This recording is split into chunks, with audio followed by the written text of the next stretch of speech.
I just wanted not to. I was. I just want myself. And I told him. Oh, you told me about that next week.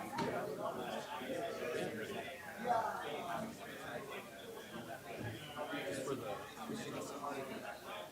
Pretty soon. I haven't talked to him since.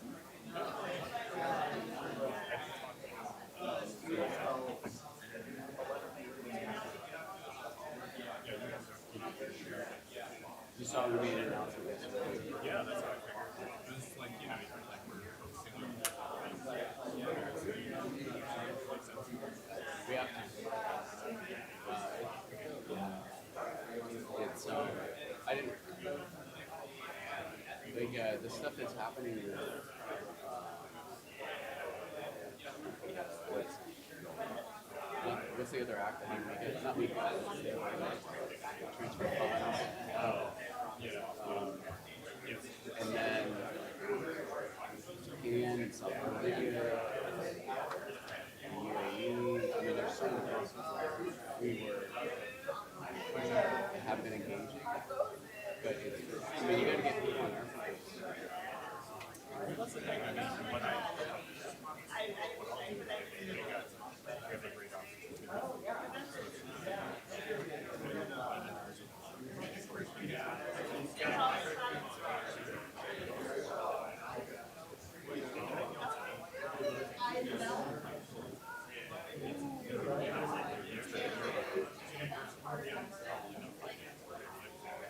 He's a patriot.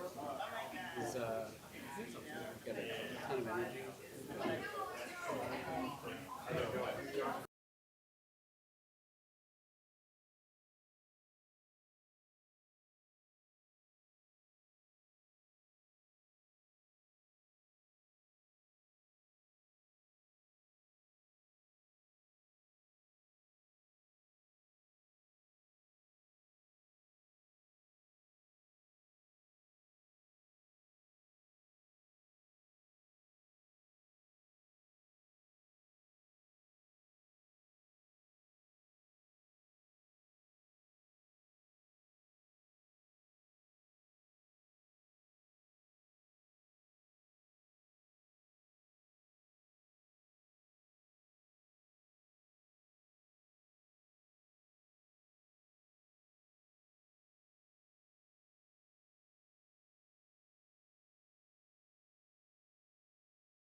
Audio check, 1, 2.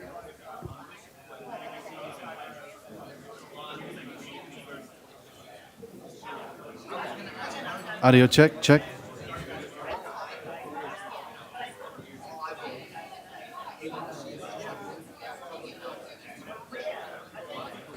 Audio check. Check, check.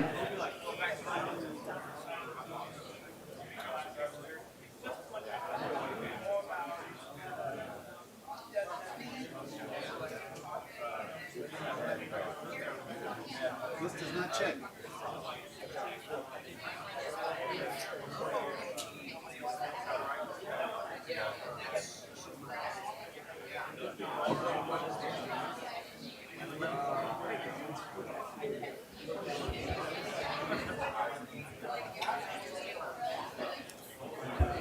We're going to get started in about 5.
Yeah, right at this podium. Okay, great. So I'm just gonna tell everybody we're starting, okay? And then you'll kick it off, right? Okay, that sounds good. I really do have remarks. So. Okay. Alrighty, thank you all for being here. Hello. Okay, we're getting started. Yeah. Yeah, let's close them. Thank you. All right, we're getting started here. Thank you very much. All right, please have a seat. Program starts now. We have our live stream people that have just joined us, so we're all together now and ready to get started. We're going to be kicked off by remarks from Lizzie Fallon. Thank you, Paul, and to the Electric Coin Company for inviting me to open things up for you all today as we discuss the importance of on-chain privacy and the national implications of compromising transactional privacy as we enter into this next iteration of the internet powered by blockchain. My name is Lizzie Fallon. I assist Majority Whip Tom Emmer as his Financial Services Policy Director. I'd like to underscore a few points that highlight what we're working towards here in Congress. The United States leadership in the global economy is propelled by our ability to leverage innovations that make markets and communications more efficient. For example, the United States responded to the emergence of the internet, a decentralized digital infrastructure upon which anything can be built, by advancing policies that prioritize American values of privacy, individual sovereignty, and free markets. As a result, the internet stands today as an infrastructure that any American can access freely without the permission of a public official, unlocking an abundance of economic activity and opportunity. So America remains a technological leader not because we force innovations to adopt our values under regulatory duress, but because we allow that technology that holds these values at their core to flourish. Crypto holds these values at their core. Crypto is also a technology that can shift economic power from centralized institutions back into the hands of the people. It's transformational, which is why it can be threatening to bureaucrats here in DC. And as the federal government seeks to maintain the financial control to which it's grown accustomed, the idea of a CBDC has gained traction. We all know that the very ethos of government-controlled programmable money that can be easily weaponized into a surveillance tool is everything that crypto stands against, and it's everything the United States stands against. But it's not far from home. We can just look at the Canadian trucker protest in 2022, when Trudeau weaponized the banks to freeze its own citizens' bank accounts and disrupt protests, or when OFAC sanctioned Tornado Cash, which is privacy-enabling technology, or when the federal government proposed an IRS surveillance regime on any bank account that transacts $600 or more in a given year. We must protect financial privacy, and we must protect decentralized money. This underpins the work that our office is committed to here in Congress, and it's the reason we believe the United States must embrace open, permissionless, and private innovation. Because the fact of the matter is that crypto preserves our right to social and economic freedom that we're losing in the digital era. Today, our online activity is intermediated, whether that's by big tech, or like Google or Twitter, or financial institutions, or the government. Everything we do on the internet, from sending an email to making a transaction to communicating on social media, is controlled by a third party. That also means these third parties are gatekeepers who can grant access or revoke access to these key factions of the internet. So as we live more and more of our lives online, as we move into this digital age, we're losing our right to social and economic privacy, our freedom that protects us from government abuses. Cryptocurrency allows us to transfer value peer-to-peer online, so that we can at least have the option to engage, in peer-to-peer transactions that we don't have today. As privacy-enabling technology like privacy coins or mixers allow us to maintain on-chain privacy to use crypto like cash. So the 118th Congress will be pivotal to determining whether the United States will embrace this technology and compete on the global scale in the next iteration of the internet, or if we will squander this great opportunity for economic growth and prosperity and this opportunity to preserve our right to financial privacy. While the Financial Services Committee, under the tremendous leadership of Chairman McHenry, works diligently to educate members, hold hearings debating policy, and move legislation like the stablecoin bill or pending digital asset market structure legislation, the industry must remain focused on what happens next. Is this Congress collectively educated enough yet to take a vote on crucial legislation? We have a lot to be optimistic about here in Congress, with the majority leadership truly understanding this crypto ecosystem and why it's important to keep these opportunities onshore. But we also have a lot of education to do so that we can ensure our conference and Congress generally is ready to take a vote on the bills that move out of the committee this Congress. So I'll wrap up by thanking you all for your work here in DC and across the country to ensure that the United States embraces this technology and this ecosystem and captures the amazing opportunity that's right at our fingertips. Thank you.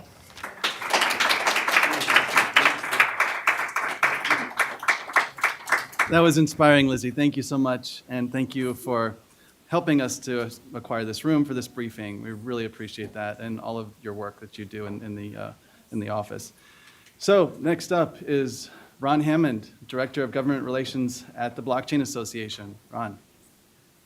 Hey, y'all. I'll be quick here. Ron Hammond with the Blockchain Association. We're a trade association that is comprised of about 110 companies all across the crypto ecosystem. So whether it's NFTs, stablecoins, exchanges, privacy, what have you, we cover the gambit. So if you have any questions on anything when it comes to crypto at all, feel free to shoot me an email. It's ron@theblockchainassociation.org. I'm always happy to help out. Crypto is a complicated issue. I'm so glad to see you guys here. So thanks to ECC, Representative Emmer's office, and plenty of other folks who helped make this possible. So I'll stop there and enjoy.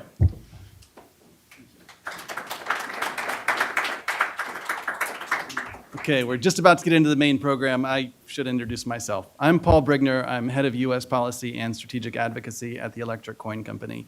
I played a pretty big role in organizing this briefing with the support of a lot of people, Blockchain Association, Lizzie, and the Universal Privacy Alliance. It's a group effort that we all came together here and tried to provide insight to you on why privacy is so important in cryptocurrency. So that's what the briefing is about today, and hopefully you'll walk away with a really good understanding of that. We have excellent speakers for you. So you might ask, why PGP though, right? Does anybody know what PGP stands for or what the history of PGP is? A couple people do, I'm sure, but some of you may not. It goes back to the early days of the internet, and it stood for pretty good privacy. And it was kind of a funny name. It just was referred to as PGP, but the tool, it was a software tool that allowed people to have encryption with email. And today, at least according to Wikipedia, it is still the most widely used email encryption tool. So it's still out there. But there's a lot of history with PGP and what happened in the early days of the internet with encryption. Some of our guests, I'm sure, are going to touch on that today, but I don't think we have time to go into all of that detail. But you might want to look up crypto wars if you're, I know you're all policy wonks here, right? So if you want to get into some really good policy content, go read about crypto wars. There's a book, Crypto Wars, that's outstanding. It really helps you understand why privacy is something that is what actually made the internet work. It's why we have the internet that we have today, and it is critically important in cryptocurrency as well. So if you have any questions about that, let me know. If you want to know more about Electric Coin, we have a little pamphlet, and our other speakers, I'm sure, are going to tell you a little bit about their companies as well. Just thank you for being here. If I can ever be of service or answer any questions for you, please don't hesitate to ask me. So let's open up with our main program, Professor Verrett from George Mason University. He also happens to be a board member for the Zcash Foundation.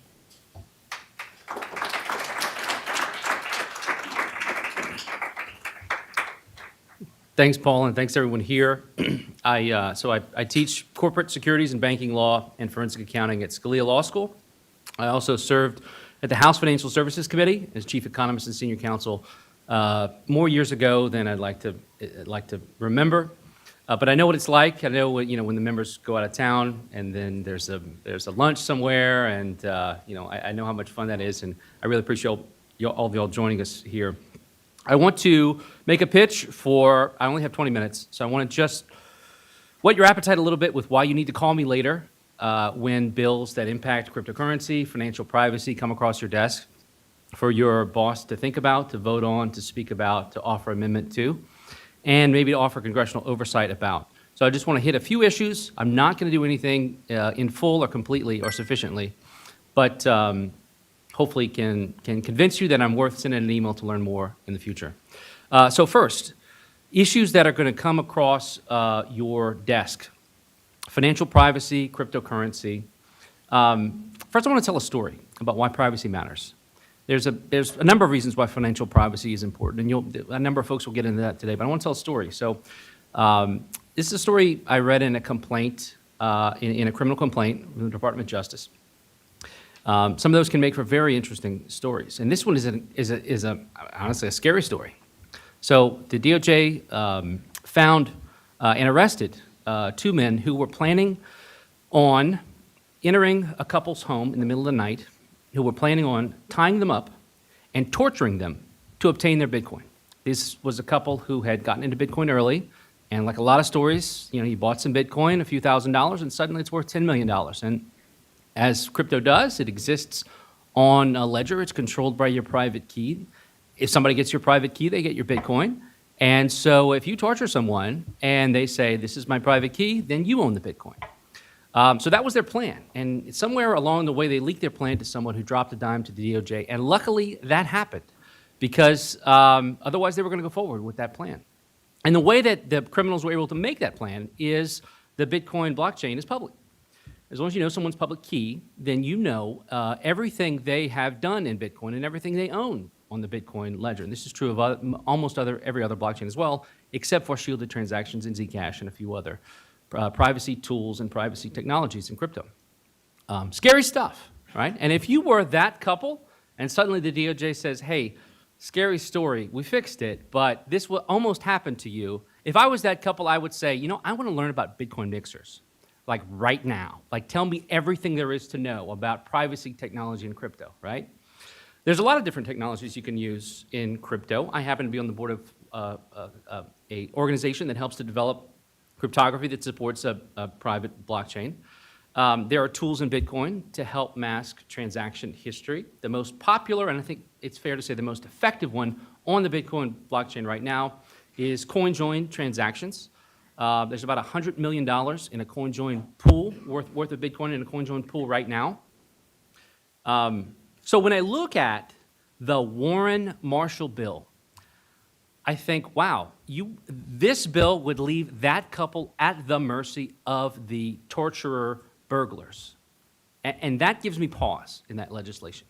And not only that, even if you don't agree with me and you don't think privacy matters, the Warren-Marshall legislation also is impossible to implement in a few different ways and essentially is a crypto ban. One of the things it does is it says that if a cryptocurrency has been anonymized at some point in the past, it can't be received. Fidelity is custodying a lot of Bitcoin. They're going to offer the opportunity for every customer of Fidelity to have a 5% allocation in Bitcoin. That means they have to hold a lot of Bitcoin. Well, guess what? A significant percentage of Bitcoin transactions have at some point in their UTXOs, or think of them as Bitcoins, have at some point in their transaction history gone through some kind of a mixer or some kind of an anonymizing technology, since those particular back to the original mine at the start of that UTXO. I don't know the exact percentage. I don't think anybody has the exact number, but it's fair to say a sizable percentage, if not a majority, of Bitcoin has at some point in its history been through a mixer. So under that bill, you can't take it anymore. You can't accept it anymore.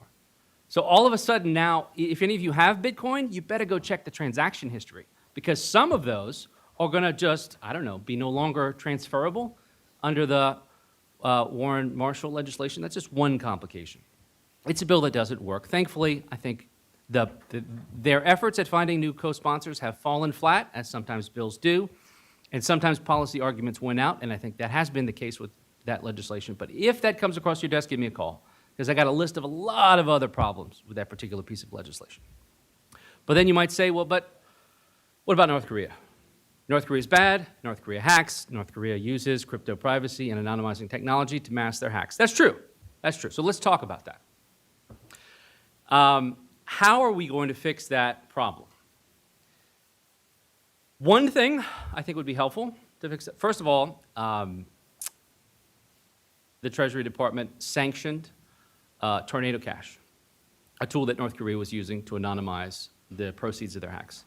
Why was that useful to North Korea? Well, in the long term, it really wasn't useful to North Korea, because if you take $100 million worth of hacked money and you try to mix it with a $100 million pool, which is about the scale of what was in Tornado Cash, you try to mix something of equal size with a pool that's the same size as what you hacked, that's not how money laundering works, right?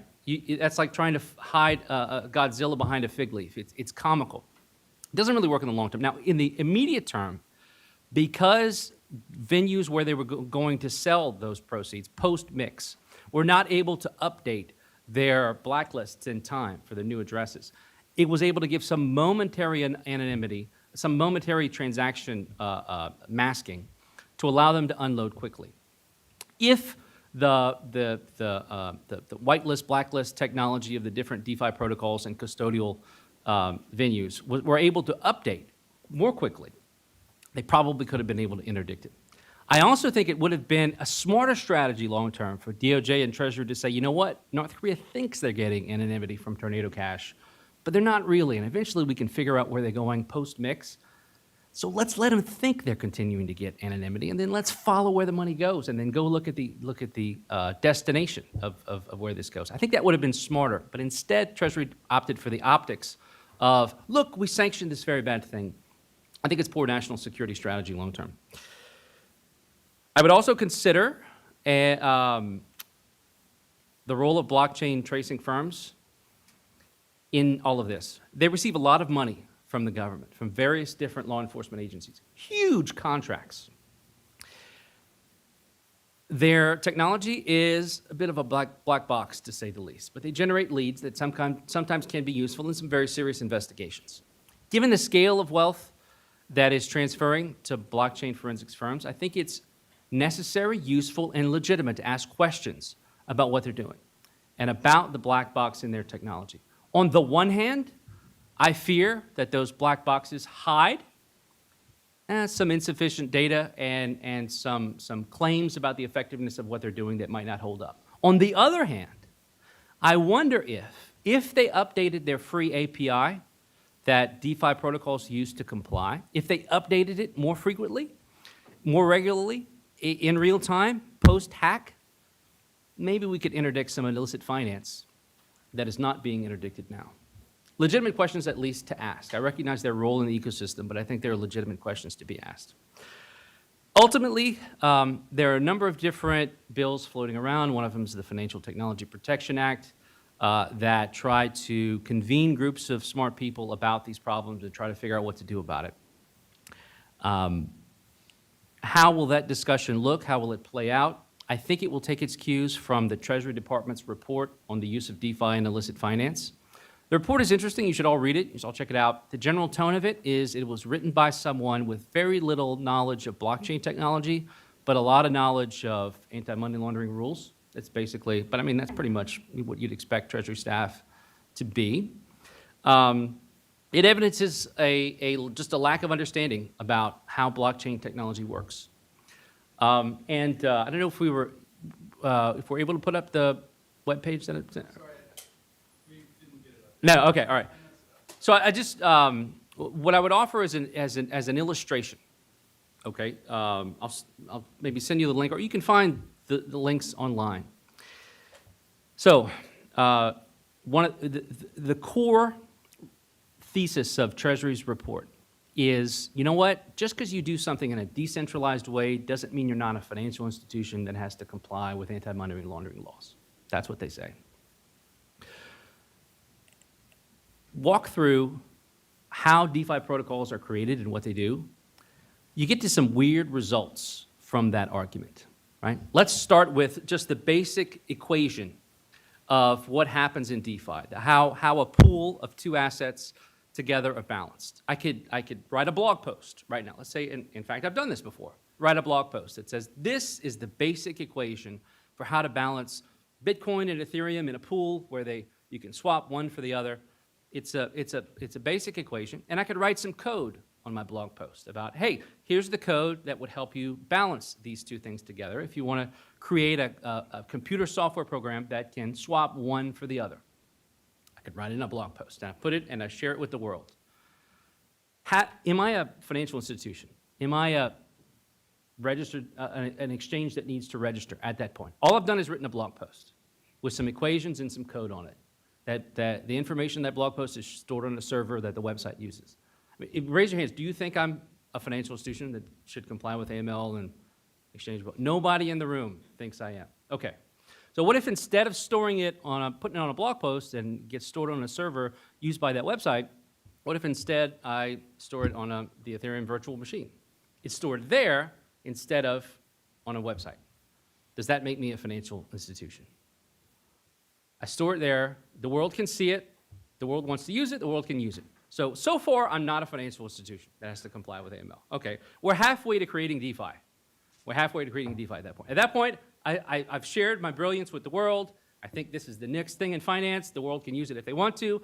And I go off in the sunset, and I leave, and I have nothing more to do with this project.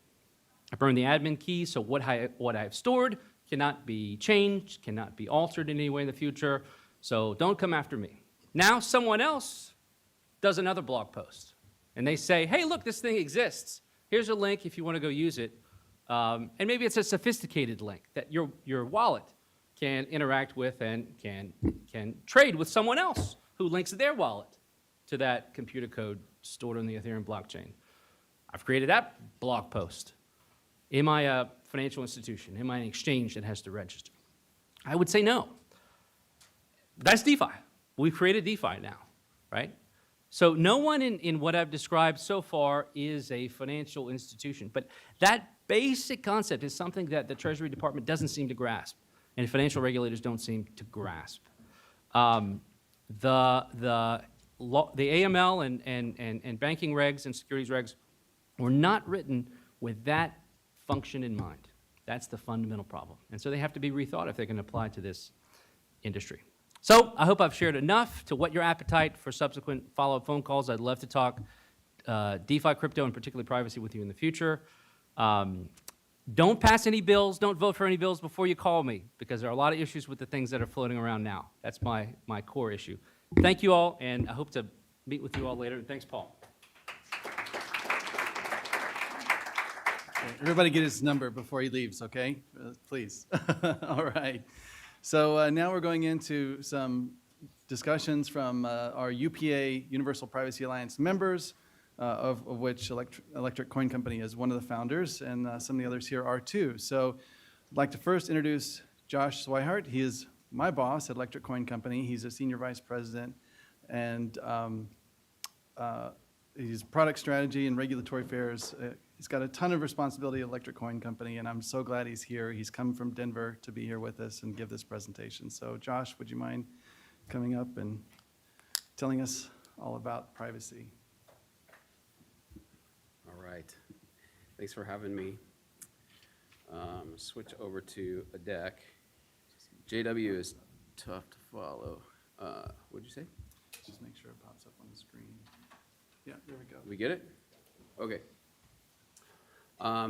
So we're going to talk a little bit about Zcash, which is the thing that ECC works on, which is a privacy preserving technology, and we're going to get into some of the aspects of how it works, and we'll get into some of the history with privacy. So Paul mentioned that's me. This is a highlight of my career with David Duchovny, jealously looking at me as I'm checking out of my grocery line with Zcash in a commercial. I've never identified, by the way, as a shadowy supercoder.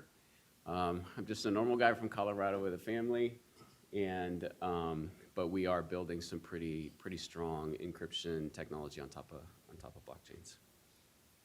That's what we're trying to do. Zcash is digital cash. It's built for the new internet. You remember the old internet? We'll go back through some of the history, and some of it's been referenced. When I started actually I started pre-browser. That's how old I am. I actually started on BBS boards, which is a whole nother thing. But when I got on the internet, then it was like Telnet and FTP and things like that. And there a browser came out called Mosaic, which was this amazing thing which allowed me to visualize stuff on the web. But there was a challenge. We couldn't do commerce on the internet. It was impossible to do commerce on the internet because all of that data flowing between all of these sites was completely unencrypted.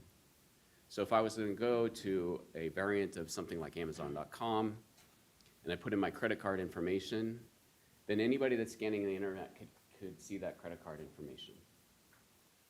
There was a challenge at that time, and Paul referenced the crypto wars, because browsers wanted to put encryption in the browsers to allow for us to do commerce, not to do evil things, not because we had something to hide, except from those who might want to do us harm. So there was a big debate. There was a lot of action taken. Actually, our then Senator Biden was trying to push through some laws that would have banned encryption on the internet. But ultimately, encryption won because we needed that capability. So we had this thing that was introduced called SSL. Today it's HTTPS. You can see the little lock on your browser, so that this data that we're transferring on the internet can't be seen. Instead, it looks like mumbo jumbo stuff that you can't parse. In fact, today, if all of government sites are mandated to use HTTPS. So Bitcoin is a phenomenal innovation, but Bitcoin is a lot like HTTP, where the sender, the recipient, and the amount being sent is pseudo-anonymous, but it's not anonymous. It's all visible on the blockchain. It was necessary at the time to be out an intermediary. We needed everybody to be able to validate all of the transactions on the internet. So how do you do that? You make that visible so that everybody can see all these transactions.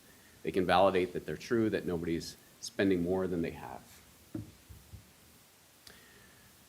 Satoshi actually recognizes the problem. So there's a post from him. He said if a solution was found to this privacy problem, it'd be a better implementation of Bitcoin. He was really working on trying to find a solution with something called zero-knowledge cryptography in order to apply that to Bitcoin. That didn't get applied before he disappeared. Hal Finney, who has received the first Bitcoin, also passed away, and he was before he was able to make that happen on top of Bitcoin. So some scientists from MIT, Johns Hopkins, Tel Aviv Technion University, all started working on how to solve this. Zero-knowledge cryptography was invented, or we don't actually say invented. Cryptography is never invented, it's discovered. It exists, we just don't know about it yet. So it was discovered at MIT in the 1980s, but it was theoretical. Nobody actually knew how to apply it to technology. The engineering wasn't there to be able to support it. So scientists around the world started working on how to apply that to Bitcoin based on some of these kind of ideas from Satoshi and others. And that's where the Zcash was born. So if you're not familiar with zero knowledge, or what a zero knowledge proof is, it's a cryptographic protocol that allows you to prove something is true without revealing any of the underlying data. So I could prove, for example, going into a liquor store that I'm of age without revealing the details. So you imagine you go into a liquor store today. How weird is this? You go to a liquor store, you don't know the person behind the counter. You don't know if they're a good person or a bad person, but you give them your ID because you need to prove that you're 21 or in some cases 18 to be able to buy alcohol. But they can see your face, they can see where you live, your address. They've got all kinds of information about you. It's not necessary to be able to share all that information. So a zero knowledge proof, zero knowledge allows you to share just the piece that's necessary. In this case, just a check mark that I am over 21 in order to be able to buy a six-pack of beer. So that team of scientists went to the Bitcoin core team and they asked them to add zero knowledge. And Bitcoin core team said no. And they said no because the technology was too novel. It was not widely understood. Those team of people were probably the only people in the world that knew how to apply it to a blockchain. And so it was scary. So they said, well, why don't you form a team and try it out on another chain? So they reached out to this guy. It says Zuko's blog. So Zuko is my boss. He's the founder of ECC and was the founding father of Zcash. And they said, let's do this. So they forked Bitcoin. Zcash is a fork of the Bitcoin code base. And they added this encryption on top. So that team was formed, and in 2016, the first, Zcash was first kind of released out into the wild. Interesting, by the way, this is Jay on the right. So she is now heading Blue Sky, which is the Twitter spinoff that Jack Dorsey started. So she's heading that project today. But this was the core group that we started with. Today is accepted all over the world. Some of the most highly regulated institutions all over the world are accepting and using Zcash, including like Gemini, who's regulated by NYDFS, and which surprised a lot of people. Because Gemini actually allows fully encrypted transactions in and out of the exchange. So these transaction surveillance providers aren't able to see what's going in and out of the exchange. But Gemini and NYDFS were comfortable with that. We can get into some of the reasons why. Some of the things that we're continuing to work on is to continue to evolve the technology. So zero knowledge is very nascent. Another discovery that the ECC team was something called Halo. I won't get into all the details, but it allows for trustless zero knowledge, and it allows for recursion. And the recursion potentially is a big kind of scaling solution for blockchains, so that we don't have to send around a whole blockchain, like all those nodes. We have to send around a whole blockchain today so that everybody can validate the whole entire history. Instead, we can send a proof that this history is valid with just a very limited amount of data. So that's the kinds of things that we continue to work on at ECC. So we talk about privacy as a human right, but we actually believe privacy is normal. I'm going to actually spend some time, I'm going to read you this slide, which I like, this is a no-no, but privacy is for the good guys. It's for moms and bike messengers and foodies. It's for business meetings and voting booths. It's why we have shower curtains. It's why we have that little padlock icon on our browser bar. Privacy protects you from discrimination and from identity theft. It keeps your food delivery history under wraps. It can also shield you from those creepy "somebody has definitely been listening to my thought" ads on social media apps. Privacy isn't about shutting out everyone and everything. Instead, privacy gives us the power to choose what and who, with whom we'll share. It provides safety, control, and the right to grant access. It gives you the ability to express yourself, to be creative, to spend your time and your money in whatever manner you like, without the scrutiny of others. It protects our intimate moments, our most embarrassing ambitions, our radical ideas, and the ability to be our true selves. Privacy is freedom, it's consent, it's dignity, and it's security. And privacy is normal. We need to change the narrative that privacy is for people, just for people who have something to hide. Privacy is normal. It's for every single one of you in this room. It's for your children, and it's important that we protect it. It's also important for national security, and I think people get this wrong. So if you have an unencrypted blockchain, yes, a US regulated exchange has visibility. Regulators and law enforcement has visibility into that transaction history. But so does everybody else. Unencrypted transactions in a public blockchain are completely viewable by the Chinese government, by the North Korean hackers, by your ex-spouse. It's completely viewable by everybody. And that's a problem. If you encrypt it, and if you mandate encryption, regulators in the US still can get access to that information through regulated VASPs. They can go with a warrant, and this is one of the reasons NYDFS was completely comfortable with Gemini, is they know they can go with a warrant to that regulated exchange and get information they need when they have cause. But like those transactions coming in and out of Gemini, China can't see it. North Korean hackers can't see it. Somebody else that may wish you harm can't see it. So instead of just protecting our ability, our choice, to be able to support encryption on a blockchain, actually I think we ought to mandate it. We ought to mandate it for national security, and we ought to mandate it for personal security. This started as like a little tweet that I posted out, and it's based upon actually work that I did before I started working on Zcash. Because the work that I did before I started getting Zcash was on the other side of this, where I was able to aggregate a significant amount of data and create very detailed profiles of American citizens in order to be able to target them with marketing, open my eyes into what the possibilities are. Now we have things like ChatGPT, and these things are now being applied. Avalanche has now announced that they're adding AI on top of the blockchain. Solana has now announced that they're adding AI on top of the blockchain to allow you to learn things about the blockchain. So what does it mean? Not when a surveillance tool that are kind of controlled, these black box tools that exist today, are available to law enforcement. But what does it mean when they're available to that couple that want to search out potential targets?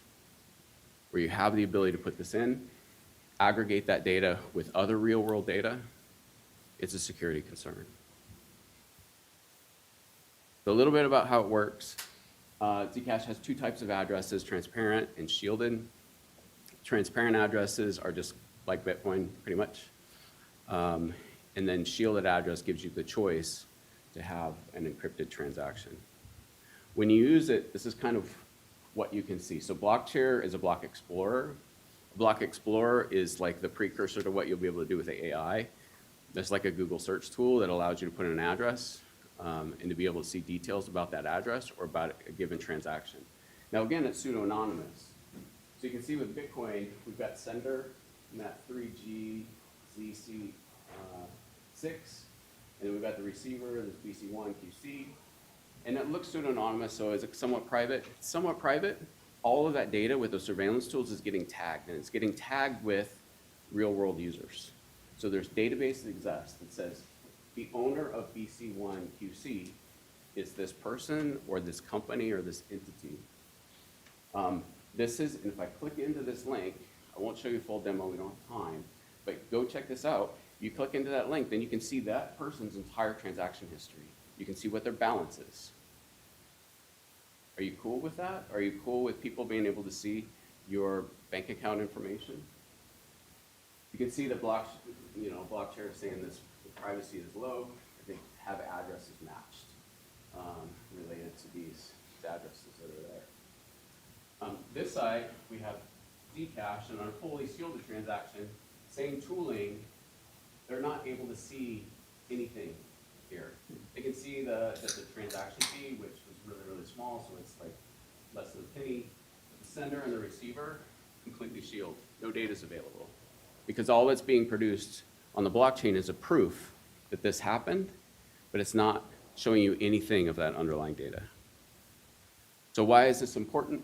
I'm just going to share a couple quick stories. This is Mo, up in the blue shirt. Mo's a friend of mine. He's a Syrian refugee. He protested the Assad government. He had a number of houses and businesses in Syria. He was shut down. His family put at risk. He was forced to leave the country. And at that time, didn't have any portable assets. So he had to go, he moved into Jordan, rebuild his life.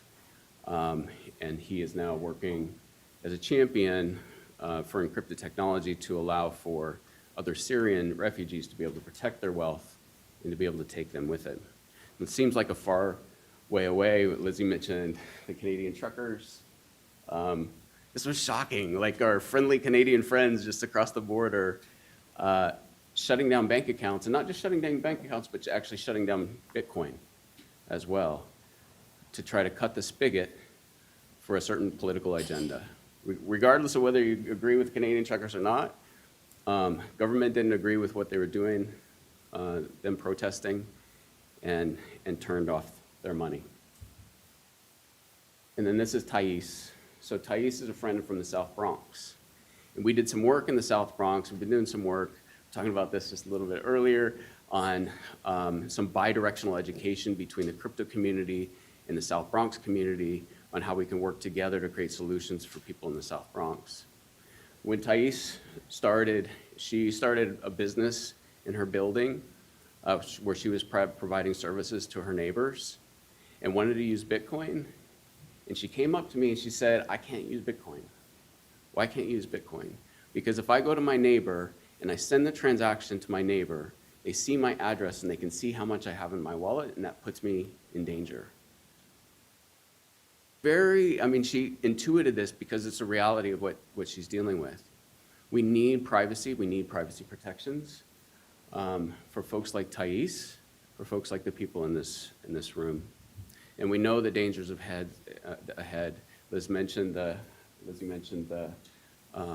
CDBCs and push for CDBCs and programmable money, where would give some authority to the government to dictate maybe how money is spent, how money is used, and what you can do with it. So these are like very serious questions that we need to wrestle through. And I appreciate you coming here and hearing us out a little bit and learning a little bit more about what we do. All right, that's it for me.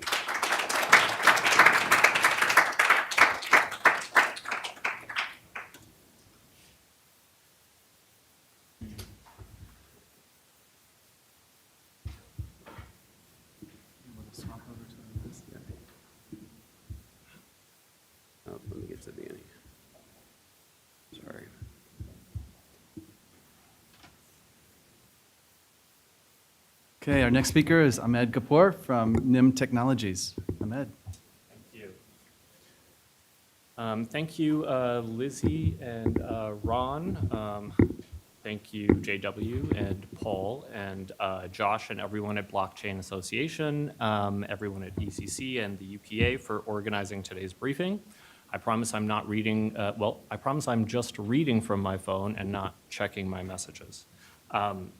So good afternoon, everyone. My name is Ahmed Kapoor. I'm a general counsel over at NIM Technologies and associate professor of law over at Boston University School of Law, where my research and teaching interests lay at the intersection of privacy, security, and technology. NIM Technologies is a Swiss privacy startup that's built a cryptographic network that keeps your network communications safe from even the most sophisticated adversaries. And before I demo our tech, I think I'd just like to talk a bit about the importance of network traffic analysis, the importance of it to intelligence gathering, the role of cryptography in achieving network privacy, and the importance of decentralization technologies in a world where the United States or the United States dominance in comms is coming to an ebb. Sort of start out, I hope I don't have to tell a room full of policy wonks and government employees about the importance of secure communications. And if I do, please see me after class, and we will talk through how to secure your communications. That was a joke, by the way. But in fact, it's no surprise that historically, cryptography has focused on the secrecy of content, what we call now data at rest, and specifically content of government communications, such as those that are used by spies and military leaders and diplomats. And less so focused on that of data in motion or protecting our network traffic. That is to say that cryptography focused on message confidentiality, content confidentiality, converting messages from plain text into unreadable characters that could only be recovered using some secret phrase or password or key. And in the modern era, this trend has continued, and the scale and performance sort of capabilities that have stemmed from public key cryptography and the digitally networked computer resulted in an arms race of sorts with respect to super complicated ciphers, super complicated algorithms to create these ciphers, and met by even more sophisticated cryptanalysis. Meanwhile, the security of networks, the ones carrying our messages, was largely ignored. And traffic analysis, or the process of intercepting and examining messages in order to deduce information